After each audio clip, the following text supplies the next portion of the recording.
बातमीचं सविस्तर वृत्तांत ऐकण्यासाठी व पाहण्यासाठी हर्षकिरण न्यूज चॅनलला लाईक करून सबस्क्राईब करायला विसरू नका। हर्षकिरण न्यूज बातमीपत्रात आपलं स्वागत आहे। एस.एल. फाउंडेशनचे अध्यक्ष तसेच जिजाऊ संघटनेचे निलेश सांबरे यांचे निकटवर्तीय सुनील लकडे यांची भाजपा पक्षात जाहीर प्रवेश। कपिल पाटील यांची भेट घेतल्यानंतर झालेल्या चर्चा आणि कामाची पद्धत समजून प्रभावित झालो, सुनील लकडे।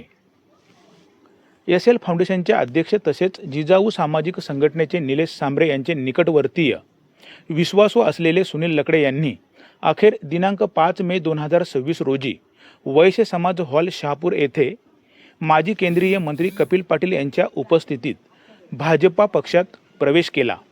2024च्या लोकसभा निवडणूक प्रक्रियेत सुनील लकडे यांनी जिजाऊ सामाजिक संघटनेच्या उमेदवार रंजना उघडे यांचा समर्थक म्हणून 2024च्या लोकसभा निवडणुकीत खासदारकीसाठी उभे राहिलेले कपिल पाटील यांच्या विरोधात प्रचार केला होता। शेवटी हाच जिजाऊ संघटनेचा सच्चा समर्थक सुनील लकडे यांनी कपिल पाटील यांची आपला मित्र दिनेश जाधव यांच्या सोबत भेट घेऊन कपिल पाटील यांचे राजकीय व सामाजिक काम करण्याची पद्धत समजून घेतली आणि त्यांच्या कामावर प्रभावित होऊन शहापूर तालुक्यातील विकास कामे, आरोग्याच्या सुविधा आणि शैक्षणिक समस्यांवर कपिल पाटील यांच्याशी चर्चा करून भाजपा पक्षाच्या माध्यमातून चांगलं काम करता येईल असा दृढ निश्चय करून आपल्या अनेक मित्रांसमवेत भाजपा पक्षात प्रवेश केला। त्यावेळी सुनील लकडे यांनी आपले मनोगत व्यक्त केले। कधी काही भाषण वगैरे केलं नाही। माझ्या आयुष्यात पहिली वेळा आणि लाईफ मध्ये पहिली वेळा मी भाषण करतो आणि स्टेजवर आहे। मी पाटील साहेबांना भेटायला गेलो होतो। त्या कार्यक्रमामध्ये माझे मित्र दिनेश जाधव यांनी मला पाटील साहेबांकडे बोलवलं होतं आणि त्यांनी मला पाटील साहेबांची भेट घालून दिली। त्यांनी सांगितलं, पाटील साहेबांची एक वेळा भेट घे, त्यानंतर पुढे तू विचार कर का पक्षात यायचं का नाही यायचं। पाटील साहेबांची भेट घेतल्यानंतर पाटील साहेबांनी मला काही जे 2 शब्द सांगितले त्याचाच मी प्रेरणा झालो आणि मला 100% पाटील साहेबांवर विश्वास वाटला आणि मी पक्षात प्रवेश करण्याचा निर्णय घेतला। एवढे बोलून मी माझे 2 शब्द संपवतो। जय हिंद, जय महाराष्ट्र। त्यानंतर मार्गदर्शनपर मनोगत व्यक्त करताना कपिल पाटील यांनी प्रधानमंत्री नरेंद्र मोदी यांच्या नेतृत्वाखाली देशात भाजपा पक्षाचे वाढते संघटन व पक्षाच्या माध्यमातून होणाऱ्या विविध योजनांच्या कामांची माहिती देऊन नरेंद्र मोदींची स्तुती केली। तसेच जिजाऊ संघटनेचे निलेश सांबरे यांचे नाव न घेता अप्रत्यक्ष टीकाही केली। तसेच सुनील लकडे यांना पक्ष संघटन वाढवण्यासाठी शुभेच्छा दिल्या। सुनील लकडे यांना भारतीय जनता पक्षामध्ये प्रवेश दिला असं मी जाहीर करतो आणि इकडे बसलेल्या सगळ्यांच्याच वतीने भारतीय जनता पक्षामध्ये त्यांचं मनापासून स्वागत करतो। खरं तर सुभाष सरांनी प्रोत्साहित करताना सांगितलं की गेल्या अनेक वर्षापासून एस.एल. फाउंडेशनच्या माध्यमातून सुनील लकडे हे सामाजिक कार्य करत असतात।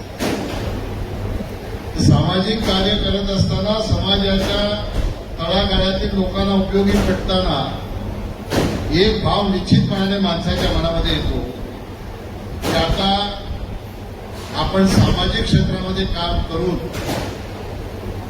चांगलं नाव कमवलेलं आहे आणि एकदा चांगलं नाव झालं की माणसाचं प्रमोशन झालं पाहिजे आणि म्हणून त्यांनी विचार केला की फक्त सामाजिक क्षेत्रात एस.एल. फाउंडेशनच्या माध्यमातून काम करून माझ्या कामाची व्याप्ती वाढणार नाही, माझं प्रमोशन झालं पाहिजे, म्हणजे भारतीय जनता पक्षात गेलं पाहिजे।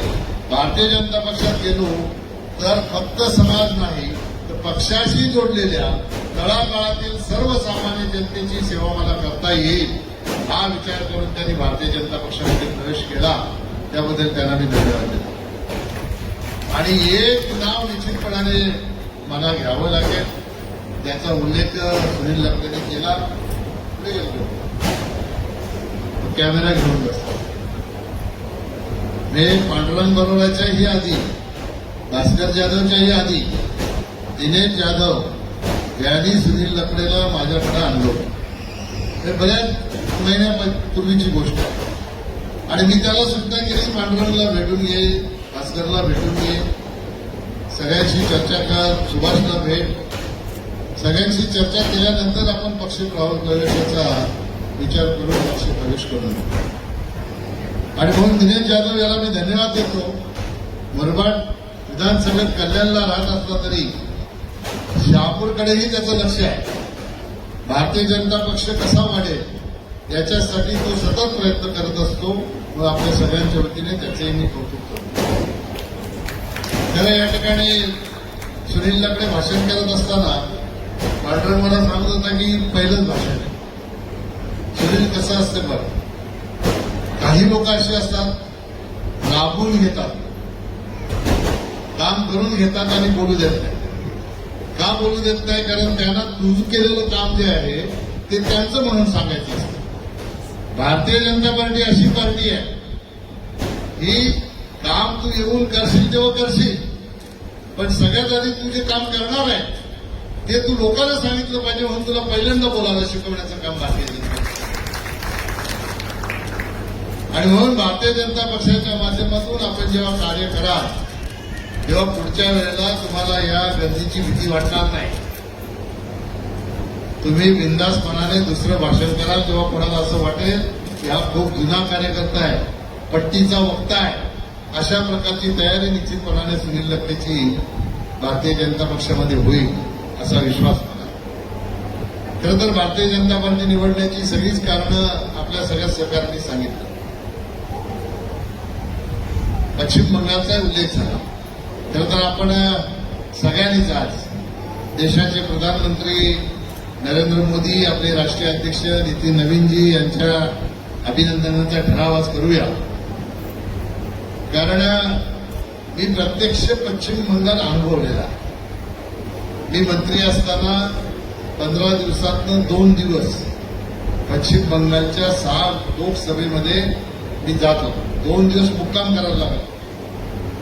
तिथली परिस्थिती अतिशय वाईट होती. म्हणून माझी काल एका टीव्ही चॅनलला तुम्ही मुलाखत बघितली असेल.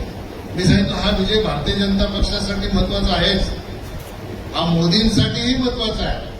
कारण कालचा जो भारतीय जनता पक्षाचा विजय आहे हा देशासाठी त्याच्यापेक्षा जास्त महत्वाचा आहे. एवढी दहशत. आता तुम्ही आपण इथे सभा घेतली, कशी सभा घेतली? समोर 500-600 लोक बसले, ती सभा झाली.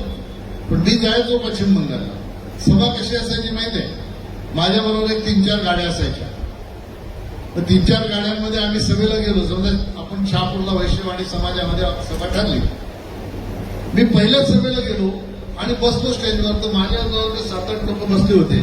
तेवढे पुढे फक्त खुर्च्या होत्या, 10-12 खुर्च्या होत्या आणि ह्याच्यातले 5-6 लोक जाऊन त्या खुर्च्यांवर बसले. मैं बोले अरे ऐसे कैसे सभा होगा? तो इधर सभा ऐसे ही होता है. बरं पब्लिक किधर आहे? त्यांनी काय दाखवलं असेल मला? आपले ते जुने भोंगे नाही का स्पीकरचे, नामवाले भोंगे, ते जिकडे तिकडे लावलेले असे दाखवले. ये पब्लिक है. बोले ये कसं काय पब्लिक? तो इधर कोई मीटिंग में आएगा ना तो उसको दूसरे दिन घर में घुस के मारेंगे. इसलिए मीटिंग में कोई आता नहीं. सब लोग भारतीय जनता पार्टी की सभा ऐसे ही सुनते हैं. हे किती दहशत असेल. ममता बॅनर्जी आता जिथून हरली भवानीपूरमधून, ती लोकसभाही माझ्याकडे होती. आणि जेव्हा त्यांच्या घराजवळच्या हॉलमध्ये बैठकीला मी जायचो तर लिटरली त्यांचे कार्यकर्ते येऊन रेकॉर्डिंग करायचे आपली सभा. अशा दहशतीच्या वातावरणात पश्चिम बंगालमध्ये लोक जीवन जगत होते.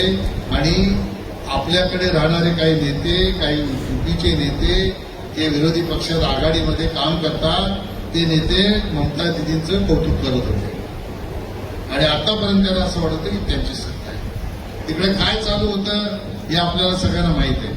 खऱ्या अर्थाने भारताच्या मुख्य धारेमध्ये पश्चिम बंगालला आणण्याचं काम मोदीजींच्या नेतृत्वात पश्चिम बंगालच्या जनतेने केलं आणि पश्चिम बंगालच्या जनतेला धन्यवाद दिले. आता येता येता पांढरंग राम सांगत होता, याच्या हॉटेलमध्ये पश्चिम बंगालचे कारागीर काम करतात. मतदान करायला गेले पश्चिम बंगाल, नाही गेलो तर तिकडे आमच्या लोकांना मारतील. किती दहशत. मतदानासाठी इथून गेले आणि पुढे सांगून गेले ममता दिदीला मतदान करणार. आता राम भक्त परत आले की यांना ठेवणारच नाही. आता सरकार आपल्याला या अशा दहशतीच्या मधून पश्चिम बंगालला बाहेर काढण्याचं काम देशाच्या प्रधानमंत्र्यांच्या नेतृत्वात तिथल्या जनतेने केलं. हे निश्चितपणाने येणाऱ्या 2029च्या निवडणुकीच्या परिवर्तनाची नांदी आहे असं म्हटलं तर चुकीचं ठरणार नाही. यदा कदाचित त्या ठिकाणी भारतीय जनता पक्षाचा पराभव झाला असता तर पुढची प्रधानमंत्री पदाची उमेदवार ममता बॅनर्जी म्हणून लोकांनी घोषित केलं असतं. म्हणजे मोदीजींच्या समोर कोणी टिकू शकत नाही हे पुन्हा एकदा नियतीने परमेश्वराने हे सिद्ध केलं आणि मोदीजींचं नेतृत्व पुन्हा एकदा जनतेने सिद्ध करून दाखवलं. ते खऱ्या अर्थाने मोदीजींनी जो गेल्या 12 वर्षामध्ये विकास केलेला आहे त्या विकासाची खऱ्या अर्थाने पोचपावती असं म्हटलं तर चुकीचं ठरणार.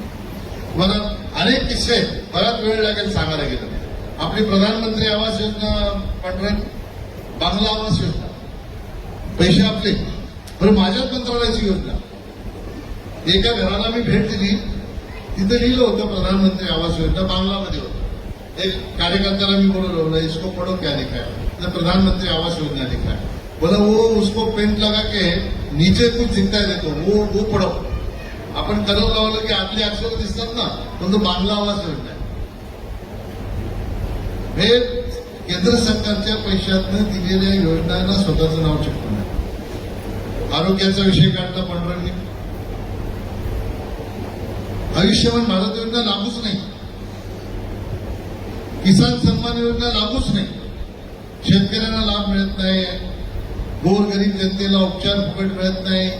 अशा प्रकारच्या वातावरणामध्ये ते राहतात. आणि पांढरंनी या ठिकाणी सांगितलं आणि जेव्हा पांढरंग तू बोलायच्या आधी सुनील लकडेंनी मला अशी सूचना केली की शहापूरमध्ये आपलं जे दवाखाना आहे त्या दवाखान्यामध्ये योग्य सुविधा झाल्या तर लोक दुसरीकडे जाणार नाही तर दुसरीकडे कुठे जिथे तो अनुभव घेऊन आले ना तिथे असा त्याचा अर्थ आहे. आणि म्हणून चांगल्या सुविधा हॉस्पिटलमध्ये निर्माण करायच्या असतील तर आपण राज्य सरकारला त्या बाबतीतली माहिती देऊ. पांढरंगने सांगितलं की कोणी फुकट उपचार करत नाही. हे सगळं आयुष्यमान भारत योजना महात्मा फुले योजना या योजनेच्या माध्यमातून उपचाराचे पैसे घेतले जातात आणि आम्ही फुकट उपचार करतात असं पांढरंनी या ठिकाणी माहिती दिली. ही गोष्ट आपल्याला माहिती व्हावी म्हणून त्याचा उच्चार पांढरंनी केला. आणि सुनीलनी सांगितलं की याच्या आरोग्याच्या जोडीला शिक्षणाची ही सुविधा जर शहापूरमध्ये झाली तर शहापूरमध्ये इतकं चांगलं काम आपल्याला भारतीय जनता पक्षाच्या माध्यमातून करता येईल. त्याचा फायदा निश्चितपणाने येणाऱ्या प्रत्येक निवडणुकीला आपल्याला होईल. आज सुनील लकडे यांच्या येण्यामुळे पांढरंनी उल्लेख केला त्याचा. मी त्याला सांगत होतो की 100-150 कार्यकर्ते घेऊन आपण इथं कार्यक्रम करू नंतर प्रदेशाध्यक्षांना बोलू आणि मोठा कार्यक्रम शहापूरमध्ये करू. त्याला वाटलं आजच मी प्रदेशाध्यक्षांना बोलवणार आहे असं त्याला वाटलं होतं. पण हे त्याचं म्हणणं नाही माझा कार्यक्रम शहापूरमध्येच झाला पाहिजे. माझी कर्मभूमी आहे त्या कर्मभूमीमध्ये माझा प्रवेश व्हावा अशा प्रकारचा त्याचा आग्रह होता. आणि आज त्याने ते सिद्ध केलं. एवढ्या मोठ्या संख्येने आमच्या भगिनी बांधव या ठिकाणी उपस्थित करून त्याचं म्हणणं बरोबर होतं की आज त्याने जो प्रवेश केला तो कोणाला सांगायला लागणार नाही की सुनील लकडे भारतीय जनता पक्षामध्ये गेला. आज आपल्या माध्यमातून सगळ्यांच्या माध्यमातून माऊथ पब्लिसिटीच्या माध्यमातून एक सामाजिक संस्थेमध्ये काम करणारा दिग्गज नेता आज भारतीय जनता पक्षामध्ये त्यांनी प्रवेश केलेला आहे. निश्चितपणाने भारतीय जनता पक्षाला सुनील लकडे यांच्या येण्यामुळे फायदा होणार आहे.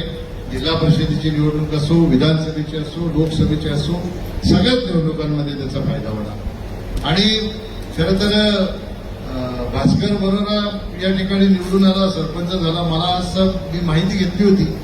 मला अशी माहिती मिळाली होती की तिकडे गावाचं सगळं ठरलेलं आहे त्याच्यामुळे येणार नाही. कदाचित पांडुरंग असं असेल भास्कर बरोराच्या निवडून येण्याच्यामुळे इथली हवा पश्चिम बंगालला गेली. जसं मोदीजींनी सांगितलं होतं ना गंगा बिहार से बह के पश्चिम बंगाल जाती है तसं शहापूरची गंगा तिकडे गेली असं म्हणायला आपल्याला हरकत नाही. हे सुरुवात पांडुरंग बरोरा पक्षात आल्यानंतर ही मला वाटतं पहिली निवडणूक झाली आणि त्या पहिल्या निवडणुकीमध्ये जिथे आपल्याला यश येणार नाही त्या ठिकाणी यश येऊन आपला सरपंच त्या ठिकाणी बसतो. निश्चितपणाने भास्कर बरोराच्यामुळे बिहारच्या निवडणुकीच्यामुळे, पश्चिम बंगालच्या निवडणुकीच्यामुळे भारतीय जनता पार्टीची ताकद देशामध्ये सर्वव्यापी अशी झालेली आहे. आणि म्हणून प्रत्येकाला असं वाटतंय की मला कुठल्या पक्षात जर जाण्याचा कोणी विचार करत असेल तर प्राधान्याने भारतीय जनता पक्षामध्ये जाण्याचा विचार करतो. काही शहापूरचे सहकारी आपल्या इकडे तिकडे मधल्या काळात गेले, मला त्यांचे फोन येतात, आम्हाला परत यायचं, आता परत यायचं. तर या सगळ्यांची संमती पाहिजे. ह्याला सगळ्यांना दुखून गेले, त्यामुळे यांची संमती असल्याशिवाय काय जमत नाही. त्याच्यामुळे कोणाच्या जाण्याने काय फरक पडत नाही. एक गेला तो सुनील हजार घेऊन आला. त्याच्यामुळे निश्चितपणाने आपल्या भारतीय जनता पक्षामध्ये कार्यकर्त्यांची रेलचेल ही अशाच प्रकारे चालू राहील. मी सुनील लकडे यांना पुढच्या कार्यासाठी शुभेच्छा देतो. जे सामाजिक कार्य आपण करत होतात ते सामाजिक कार्य असंच चालू ठेवून भारतीय जनता पार्टी म्हणून आम्ही सर्व मंचावर बसलेले नेते तुमच्या पाठीशी खंबीरपणाने उभे राहू. तुमचं सामाजिक कार्य चालू ठेवा. सामाजिक कार्याच्या माध्यमातून राजकीय कार्यक्रम चालू ठेवा. आणि राजकीय ताकद आपली कशी वाढेल, तुमची नाही, भारतीय जनता पक्षाची. भारतीय जनता पक्षाची ताकद वाढली की सुनील लकडेची ताकद आपोआपच वाढेल. म्हणून हे सगळं पॅरलल चालवून आपल्याला पक्षाला मोठं करण्याचं काम आपण करावं, अशा प्रकारच्या शुभेच्छा आपल्याला मी देतो.